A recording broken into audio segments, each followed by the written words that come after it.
Welcome back to News 3 Today. Since its inception way back in 2009, Feed the Hungry has served more than 1.5 million meals in 14 cities through the years. The nonprofit has evolved, but the mission remains the same: to give those who need a hand a little hope. State Representative Reverend Carl Gilliard is the founder of the nonprofit. He joins us now with more. Thank you so much for being here today. Happy holidays, Kim. Listen, I'm not going to tell everybody that you walked into this studio 30 minutes late, but that's okay. Well, that's okay. Some things you know better, you do better. I'm going to get better. Listen, we're here, though, to talk about Feed the Hungry and your mission.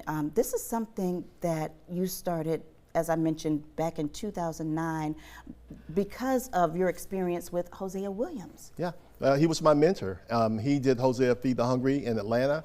And he always taught me about the civil rights movement. I didn't know much about his movement in Feed the Hungry.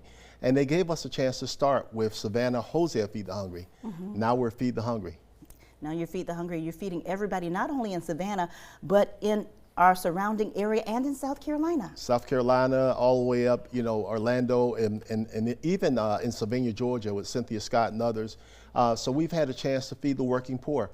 Our focus is homeless prevention for the working poor. Yeah. And so after 16 years, we're still here. And you said that you want to give hunger the eviction notice. We got to. Yeah. The poverty rate in Garden City alone is 27%, about 18 to 19% in Savannah. So we know that the working poor are a paycheck away from poverty. So our focus is feeding the working poor and empowering them. Every year we had the empowerment zone when you come through our dinners. Now we have the empowerment center. So we want to help people get back on their feet. And with the Empowerment Center, you are partnering with several organizations, and that's how you make things work. St. Joseph Candler has been a forte of that partnership, and organizations have been contributing their time from getting people into homes, getting them jobs, getting them into school. It's very rewarding to see the success of the Empowerment Center. Let's talk about the evolution, though, of Feed the Hungry. You started off with a few meals, right? Yeah. And then this has just evolved into this massive giving event. Kim, we started out, I remember we gave an event right at the Salvation Army, 2,500 people. Then we moved to the National Guard Armory. Then we moved to the Civic Center. Now we're in the in-market arena. Yeah. We're feeding about 4,000 people next week. We'll feed over 8,000 in the in-market arena. The massive amount of volunteers, about 400 volunteers alone. So it's tremendous. It highlights the good work that you do, but it also stresses the importance of serving everyone, because the need is great, and it seems to get even bigger every year. People are struggling. People, the average price for a loaf of bread, I don't want to say, a gallon of milk. Yeah. And then people skip over the produce in the grocery stores because they can't afford the organic or produce. We provide produce, thousands of pounds of chicken, turkeys, hot meals, and giving them an encouragement, hope on the plate. And we're serving it really strong this year.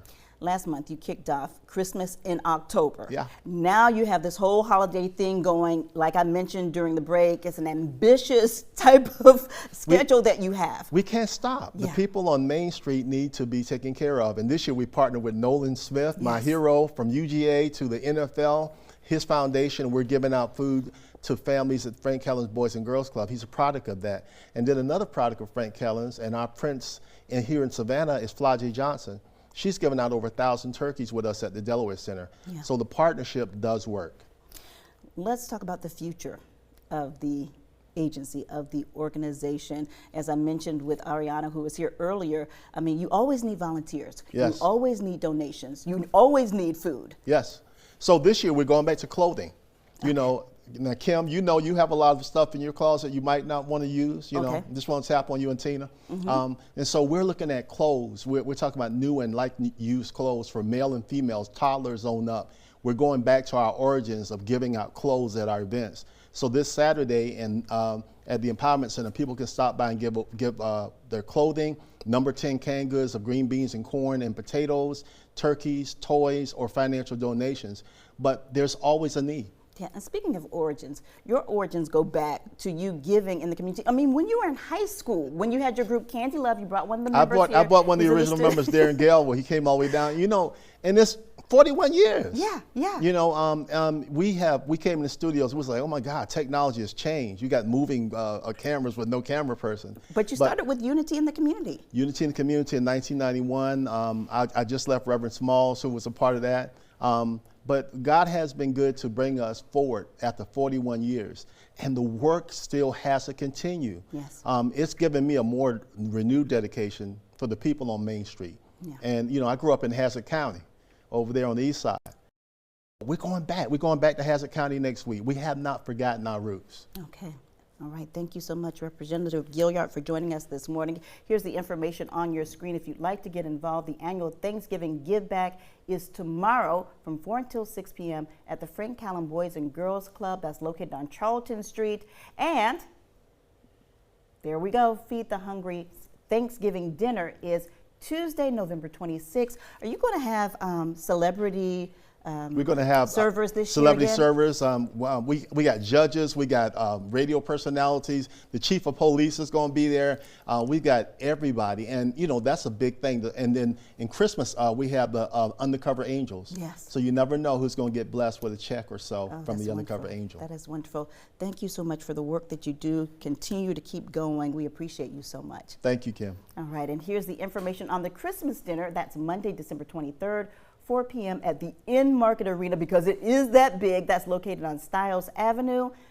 And I think we have one more. That's the MLK Community Dinner. After the biggest parade in the nation. That's right. And Kim, thank you for all you do with the vignettes. And because that's a big holiday that people don't need to forget about the man in the movement.